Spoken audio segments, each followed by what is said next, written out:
So I've gotten a lot of patrons lately, which has been pretty awesome. It's always amazing to see that people want to even contribute or donate or whatever. Uh, but yeah, so first I want to mention Christina, of course, because she's the one who donated to the channel on Patreon. And she requested I either do this or the Neon Demon. And I do own both. And I actually wanted to do the Neon Demon more, but I have the Region B disc, and my kids were watching something on my Region Free player, so I threw in Under the Skin instead because I have this on Region A. Another few people I want to give shout outs to is B-E-A-R, B. That's how you say that, right? B-R. That's the name I was given, and they joined at the First to Die level. And Dylan Foster, so same thing, First to Die. So thank you, both of you, very, very much.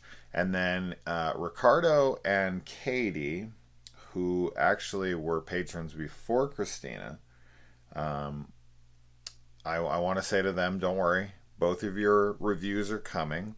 I started watching The Mimic earlier, but my internet was not fucking working. So that one's put on hold till tomorrow. Then I can download it off of Amazon. And then Ricardo, yours, Sleep Tight, is coming very shortly thereafter. I see it's on Shudder. So we're all good. I'll be getting to yours this week for sure. Don't worry. All right. So let's talk about Under the Skin. Thank you once again to the patrons. All right. Under the Skin, starring Scarlett Johansson, directed by Jonathan Glazer. Now, I should have Googled if this guy, what else this guy has done. But for now, let's just stick to his film that I know. I also found a little funny note here, was that Christina joined my Patreon at the First to Die level, or the First to Die. I'm sorry, I already said that. The gratuitous nudity. I have tier names, and one of them is gratuitous nudity, and this movie features a lot of, Scarlett Johansson naked. So I thought that was kind of funny.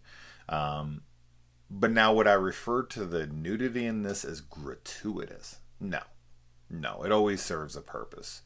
Either way, I'm gonna like it. I don't really care, but it's definitely not gratuitous. And I saw, her talking about that and weighing whether or not she would want to do something like that, and she ultimately decided, obviously, that she would do it, and it's because it serviced the story and wasn't gratuitous. And I agree with her 100%. It makes perfect sense for the film, and I'm glad that she did it for multiple reasons. I mean, obviously, I am who I am, so I want to see her.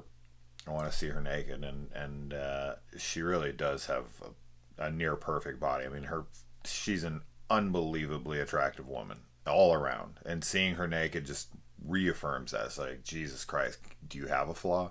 Like, she seriously is insane. But I think that's kind of the point. Like, it's perfect casting. This girl is perfect. Like, she's just stunning. She's flawless. I mean, physically anyway. And that's what her job is, right? Her job, the whole point of this, is that she goes out and she lures men that find her attractive, which is fucking pretty much every guy. I mean, I can't imagine many guys seeing her and being like, And another thing, it's like, she's not all super, like, stereotypically presented. Like, I feel like they could have kept her blonde, and they could have, like, dressed her up more in a, like, sexy way. But I don't know. I didn't even think about that until right now. But the dark hair and kind of the way she looks in this is a little bit more what I'm into versus what typical men are into. But I feel like she's so fucking beautiful, it doesn't really matter. So any guy is going to be all about her.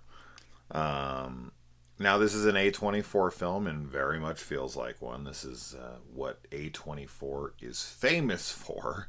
Very slow, thought provoking, challenging movies that split audiences. That, half the people who go to see it are going to think it's like this really cool, interesting art house indie flick. And then there's going to be half the audience is like, what is this boring garbage? Is anything ever going to happen in this movie? Whatever. And, you know, as usual, I'm always on the side. For the most part, I can't really think of many movies where I'm not on this side of things, except for maybe like It Comes at Night, which I'm kind of weirdly just like kind of in the middle on that movie. Um, I don't feel strongly one way or the other about that. But that did take a second viewing for me to feel that way. The first viewing I was not very fond of it, but the second one I was like, okay. I don't think a third viewing is going to get me to the love area, but I guess anything's possible. But I really enjoy this film. So as usual, when it comes to those like split films, I always say I'm typically on the side of the enjoyment and on the side of loving it, like really enjoying it. And this is definitely one of them. What elevates this movie beyond Scarlett Johansson is the score. The score really drives this film. There's a lot of cool visuals, sure, but a lot of the film is done in almost like a mockumentary style where there's a lot of like hidden cameras. And speaking of hidden cameras, a lot of the people in this movie who come up to the car and are like talking to Scarlett Johansson as she's driving around the city are not actors. They are everyday average people that are just out on the road and get seduced by Scarlett Johansson. I mean, who's not going to fall for that? But a good majority of them, and I'm assuming all of the ones that don't get taken back to her lair, are just regular people who are not told they're being in a movie. They're not told anything until after the filming of that scene, and then they run them down and probably get a release form for their you know for their appearance in the film. But that's pretty wild. That's pretty wild to watch. And I knew that going into this movie. This time I did not know it the first time, but going into it this time I was fully aware of that. So I was like really trying to pay attention. And yeah, I mean, it makes sense. These guys look like they've hit the fucking lottery talking to this girl. Um, and their reaction is very natural and realistic. That being said, I can't really tell the difference between any of them. So whatever actors they hired, whichever guys are actually actors, are just as good as the non-actors not knowing they're acting. So they're all natural feeling to me, which is a testament to the actual actors within the film. There's no talking, there's no like dialogue at all outside of her kind of like assembly or her genesis or her creation in the opening is what I'm assuming is happening here. She's being constructed. That's that opening sequence. That's what I've gathered from it anyway. But there's no actual like full on dialogue for 13 minutes into the film. So a long time of silence, which this film, there's a lot of silence. There's very little dialogue. In fact, pretty much all the dialogue is pointless. Almost all of it. The only dialogue that even really matters in this film at all is the dialogue between her and the guy with neurofibromatosis. Neurofibromatosis. I think that's how you say it. But that's only, and I feel like that's not even fully necessary. Like, I feel like we could still gather all the information that we need from that scene without the dialogue. Like, look at that guy, look at this girl, look at his reaction to her. Like, I feel like you could mute the sound outside of like the music and the sound of them, but mute the dialogue, and I could tell you 100% what's happening. He's not believing what he's seeing. He's like, all right, well, I'm going over here. And she's like, no, you should come home with me. And he's like, okay, and then he like pinches himself to see if it's real. Like, there really is no dialogue in this film that's absolutely necessary to me. Which as I said, this is a lot of this is why I like the channel, is because I'm figuring this stuff out as I'm talking about. I didn't even think about that until I started thinking about like the dialogue between them right here while I'm talking to you guys, and I'm like, wait a minute, is any of this dialogue like have a purpose to it? Maybe, but as I said, so very little. Now, does that mean it's bad writing? No, I don't think so. I think that's kind of the point once again. I think that her interactions with these men are ultimately pointless. She kind of goes through the motions, says the things that they want to hear. They say whatever bullshit to try to get laid. And then we're, at her lair and they're being digested or whatever you want to see it as. So it's very interesting that there's very little dialogue, and the dialogue that is in the film is kind of pointless, but I still think the writing is quite solid, even though the writing is done purely through, visual storytelling. So yeah, that's, and of course, as I said as well, elevated heavily by the soundtrack and the performances. So I almost feel like this could be a silent film. I feel like almost it would have the same impact. I mean, what dialogue in this do you feel like is absolutely necessary to the film, that we gain something new from it? Like, she doesn't have any reflective moments within the film in a like dialogue scene. We see everything we need to see being told to us through the facial expressions, the actions, the body language, all of that stuff. So yeah. Anyways, I'm putting this together as I'm talking, so I don't know. Maybe I have something in the notes that'll change my mind on that, but we'll see. But for now, I don't think any of the talking is even necessary. It's not that I don't like it, but I can't tell you almost anything in here dialogue-wise that had really any impact on me, except for her and this guy that's deformed, and just kind of him being seduced by this woman and not really believing his luck. Ultimately, not his luck because of what happens to him, even though she tries to save him or he escapes or whatever. But he's hunted down by the motorcycle guy, who's the cleanup crew. He's a cleaner, I guess. And the first time we see Scarlett in this movie, she's completely nude. And fuck, man, what a way to start your film. Like, you're going to start your film in any way, that's the way. And it's not only her nude, but it's some other beautiful woman nude on the ground as well, who appears to still be alive, but I think that's the skin that's alive and maybe not the being under it, because we find out in this that when Scarlett at the end, because I don't think anybody has a name in this film, she pulls her skin off and she looks at it, her skin is still moving, like the facial expression. So the skin is a life unto itself, which I thought was kind of interesting, and I'm like now trying to think about that in my head of how that would play. So how much of her skin is controlling her action, and how much of her actual physical internal body is controlling what's going on? Because if that thing is still like blinking and like looking around and whatnot, it's even its eyes, because that thing still has eyes. That skin still has eyes. So is it actually seeing through those eyes? Is there any kind of connective tissue between them that allows it to see through that? I don't know.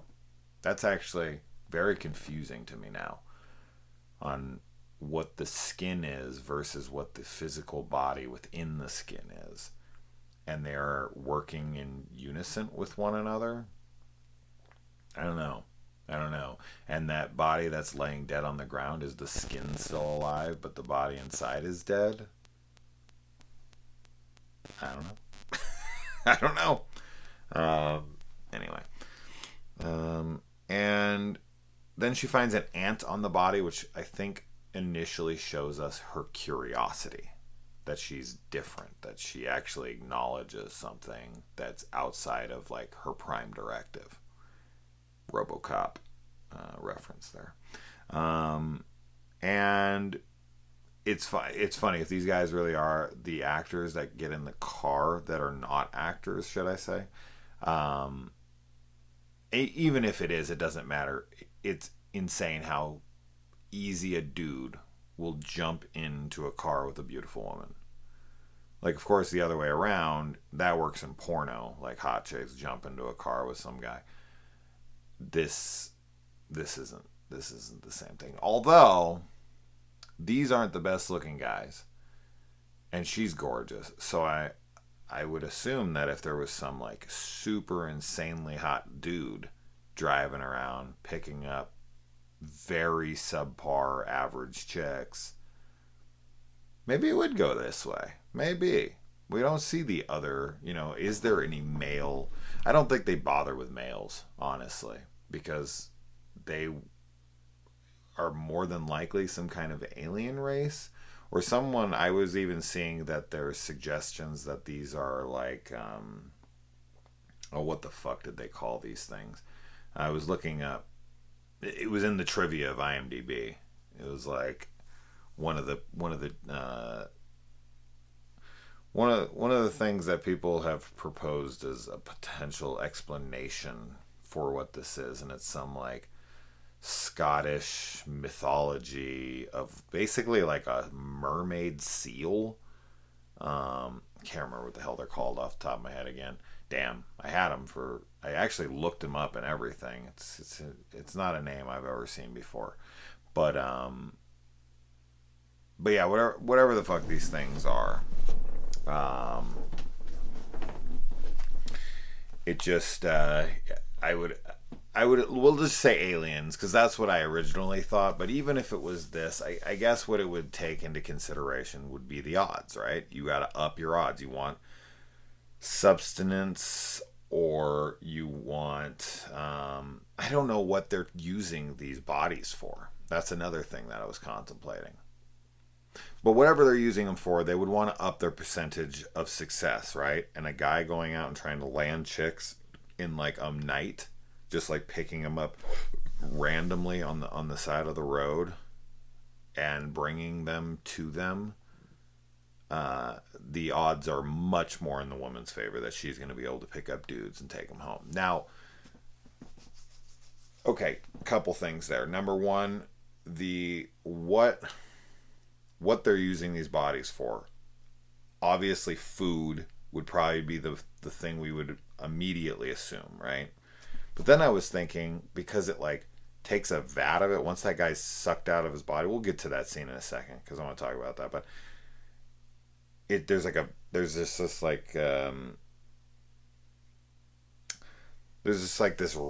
don't know what the hell to call it, but this like fucking I legitimately can't come up with a word.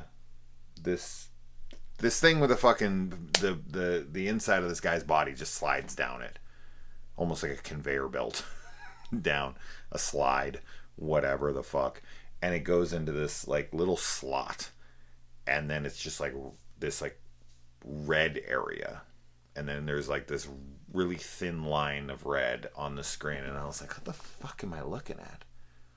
Are they creating new bodies with that? Did they take the skin of the people who are there and make something out of it so that they can live amongst us and continue to live on? Or are they using like half of us for covering their body with our skin and then the other half for food? Are they using it all to create other lives? Are they beings without bodies that need bodies, so they go out and lure people and take their bodies? But then, like, who the fuck knows? I don't know. I don't know. But I was just like, my brain was going like all over the place with it, on that. And then what was going to be my second one? I said that was first, and then my second one was something else. I'm trying to stay on track here. Bodies, and then it'll come to me. I like when she's looking around and she's like scanning. She looks like the fucking Terminator scanning. And I think this is what I was gonna I think this is what I was gonna talk about as far as the second goes. Are there like preconceived conditions that she's given, or it is given, before it's sent out into the world? I'm assuming to a degree, sure, but she seems to be only allowing people to come home with her that are single, that don't have a family that's going to miss them, right? They're out there, they're not going to be missed for fear of retaliation, for fear of like backlash, like people are going to be, loved ones are going to be missing them. Or is this something only this character cares about? This iteration, this version, this, being. Does this being somehow care about what she's bringing home, and the other ones before her didn't? How long is their shelf life? How long before they expire? Because the movie opens and this girl's still young and beautiful, and she's near dead in the woods, or wherever the hell he is. She is. The motorcycle guy comes and picks her up, pulls her into the place, and then Scarlett comes and takes her clothes and takes her persona. And she doesn't reuse her skin. She leaves her there with her skin. So it's not like it's another Scarlett that she just takes the skin off and pops it back onto her. So, they take on a new vessel every single time with new skin. So now, did that girl die because she ran out of time? Did she, die because she rejected her programming as well? Is there only so long before these things start rejecting it? Did she not know? Is she a pawn in this? Is she one of them? Or was she created by them? Or is she being controlled by them? Like, the questions go on and on and on. It's like when I'm watching this, I'm just sitting there like, okay, well, if she's this curious and she's this, rebellious very shortly, she's only doing this for what, a day? She goes out in the day, and then she's out there for the night, and then the next day is like when she goes out on the run, from what I can tell. So she's not out there but like 24 hours, and she's already on the run from these people, or from these beings, or whatever. So is she part of them? Is she enslaved? What is it? And what's the purpose? What she's bringing? And to some people, this is maddening. This is bad writing, or this is too frustrating to deal with because they want answers. I have a friend, Mandy, who read all my scripts when I was writing them, and my novel that I had written and everything. She was like really pushing me, but she was someone who very much wanted every single detail explained to her. And if I left any ambiguity to my shit at all, she would be so frustrated with me. And I'd be like, no, Mandy, like, that's left open for interpretation. I don't want fucking interpretation. She's like, just tell me. You don't even have to put it in the book. Just tell me which way it ends up. And I'm like, no. And she's like, she would be like legitimately upset with me. I'm like, well, fuck you then. I don't want to read anything more you have to write. Like, tell me everything or don't bother. Like, don't pique my interest like that, and then don't deliver. It's kind of funny. There are a lot of people, who are just like, they need that finality. They need that, like, ending. They need to know things. And then there's, you know, people like me who are fine with you know, ambiguity, having some kind of ambiguous ending, or ambiguous, an entire fucking film filled with ambiguous story plot points and questions just everywhere. You're just like, okay, what about this? What about this? What about this? This whole film is that. So if that's not your kind of thing, it's wild. It's also interesting to watch her studying kind of like the flirting, peacocking rituals of human beings. I mean, as a non-earthling or non-human, that's got to be fascinating. It's fascinating to me as a human. I like watch it and I'm just like, what the fuck are we doing? Like, what is all of this?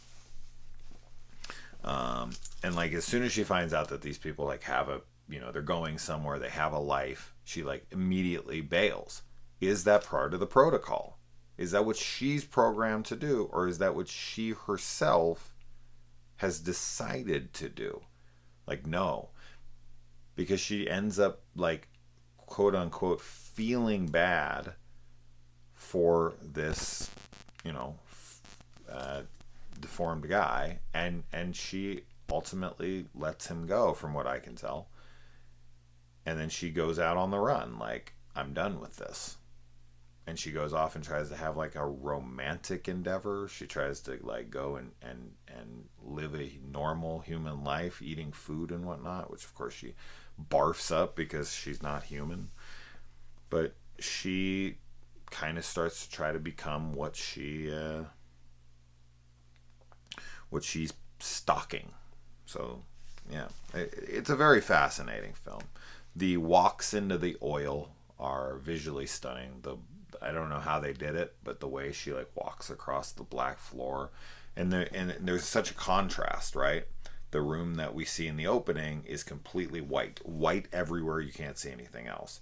And then, you know, when she goes to the kill room, it's all black everywhere. You can't see anything else.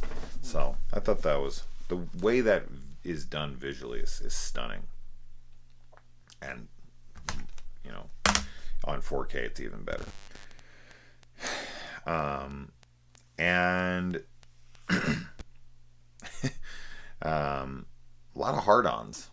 You don't see hard cocks in movies very often, but you do in this. Like, every dude has a hard-on, which makes sense, right? I mean, they're going in to fuck, so they have a hard dick. Their dick wouldn't be flaccid, but you just don't see hard dicks in movies. Is this rated R?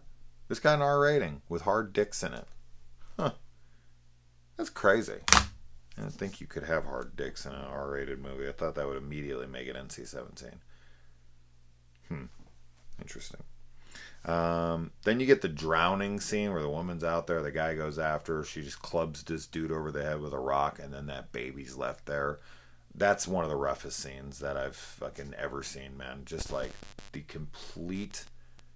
completely ignoring, straight out ignoring that kid. And then the motorcycle guy comes there at night, and the baby's still there, and he just straight up ignores it once again. And then over the radio you hear that the baby is missing. Like, what happened to it? We'll never know. But was it swept out to shore? Was it eaten? Was it taken by the motorcycle guy and just thrown into the like? And why aren't they just taking people? Why aren't they just grabbing people? Why isn't she taking anybody? Like, hey, you want to fuck me? Okay, come with me. She could line up 1 million guys and do that.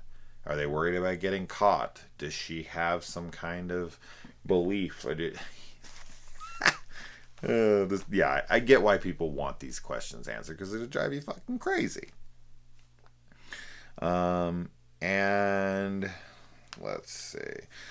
I also found it very interesting that we get to see them under the oil, which is very clear and liquid, like a waterish liquid, as opposed to the black sludge up top. But this guy is still alive down there. And then the other dude, his skin is starting to like leave his body. It's like floating on his skull, on his skeleton.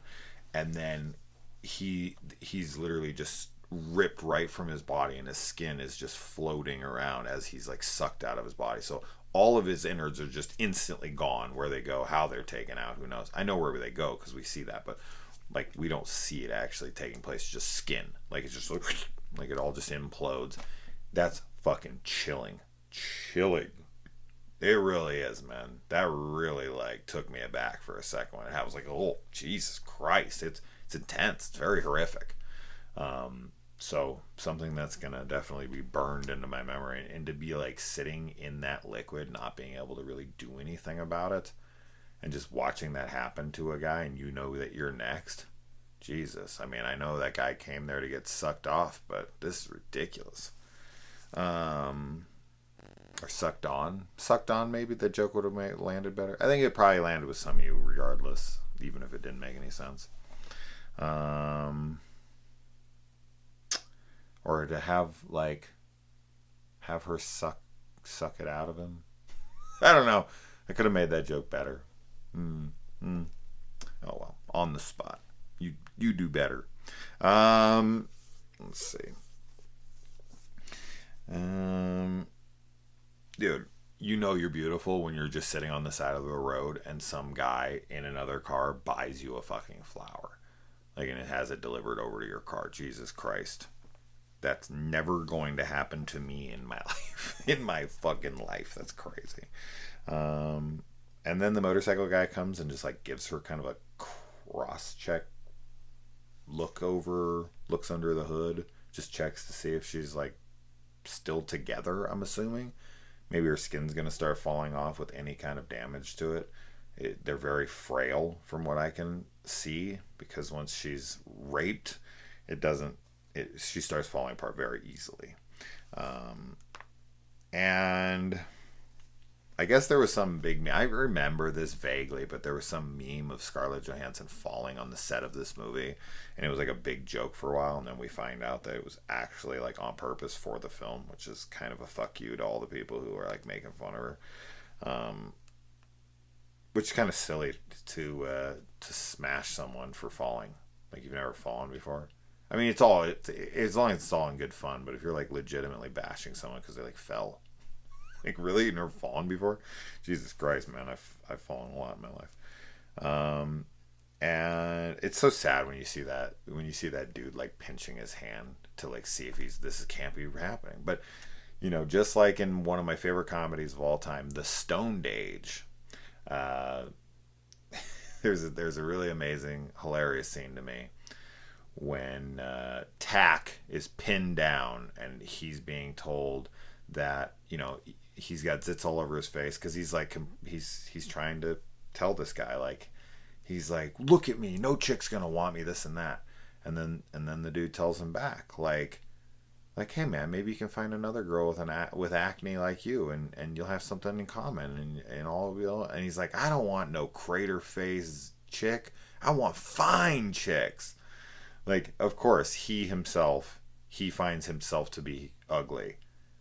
But when it's like, hey man, you know, there might be somebody else who wants you. It might be somebody who's like looks kind of like you, and you get along. And this thing, he's like, fuck that, I want a hot chick.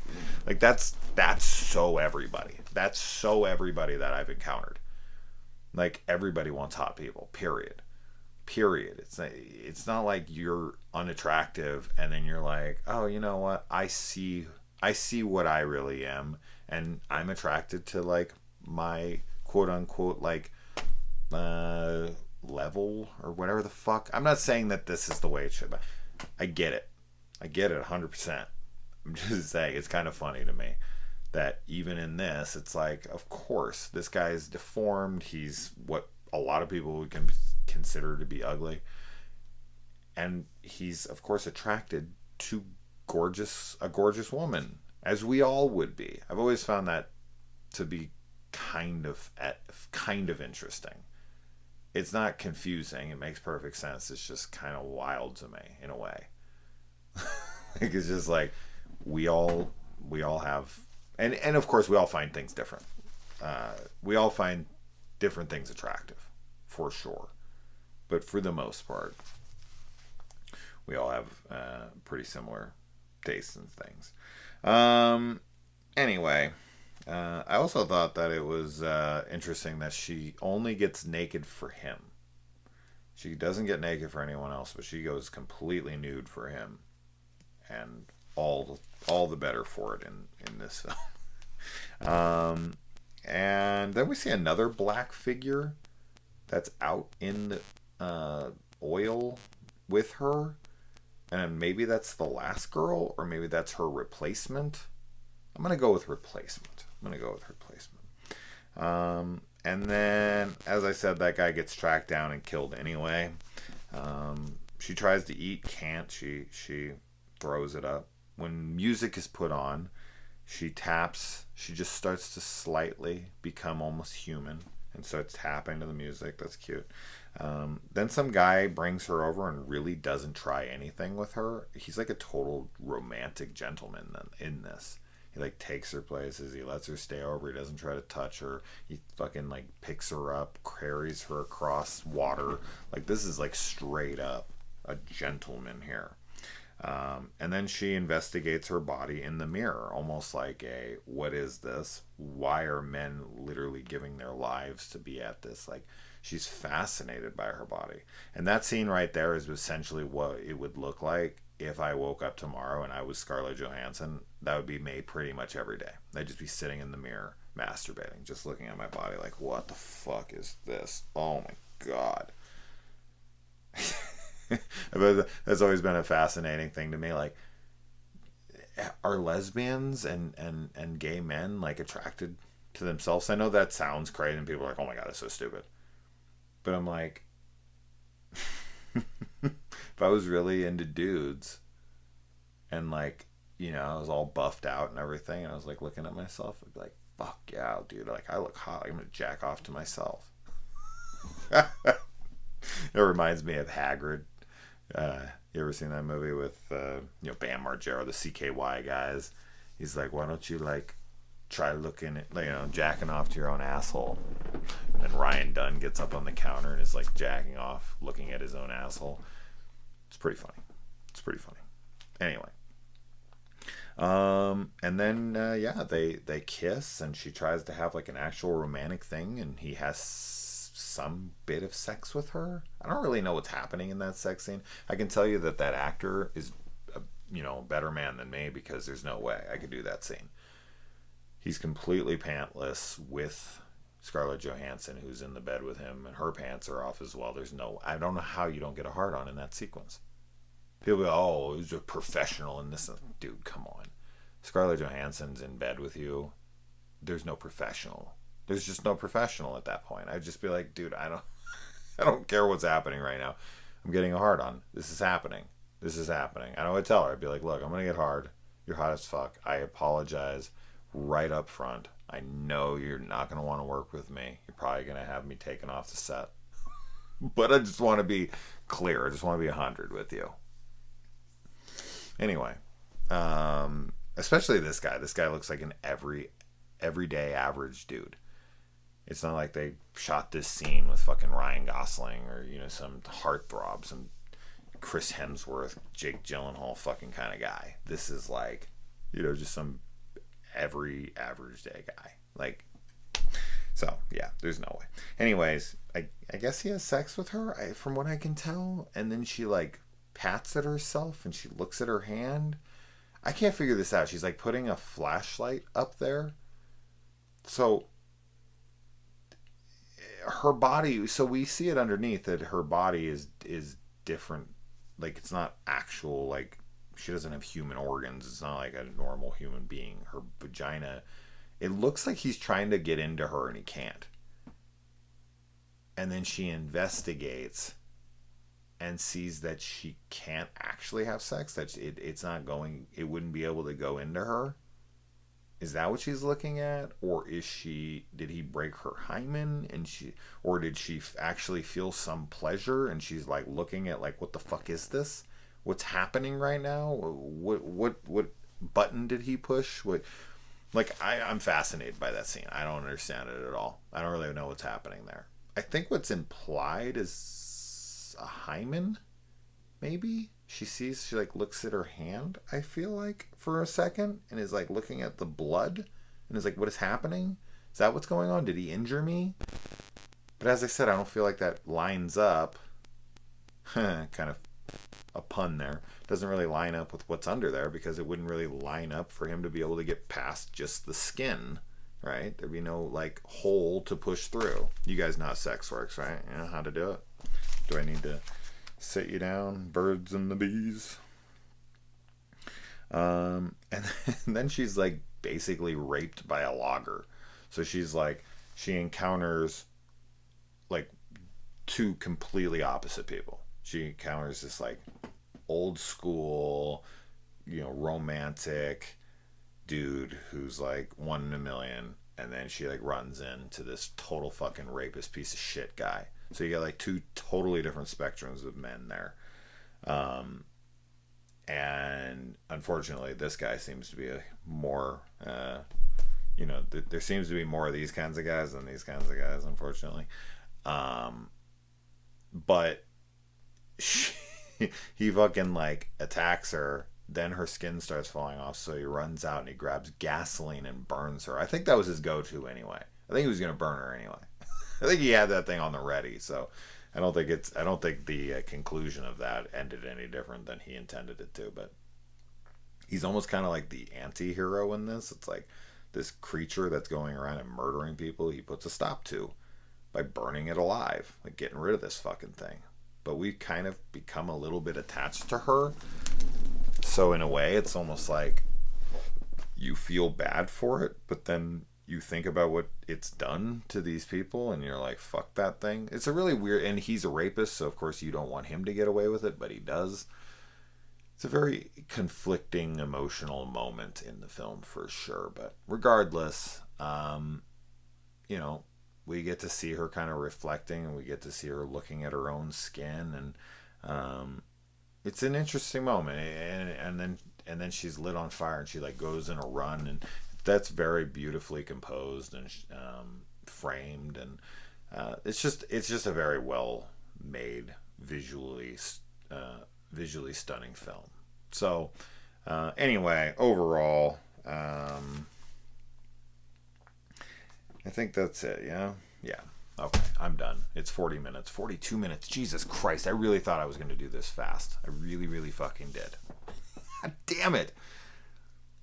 I always want to do it in like half this time, but I just can't fucking do it. Anyways, all right. Well, let's not waste any more time. So anyways, thank you to Christina. I hope that this suffices for your $10 donation. So what is this? $10 for 40 minutes? Jesus Christ. All right. Adios.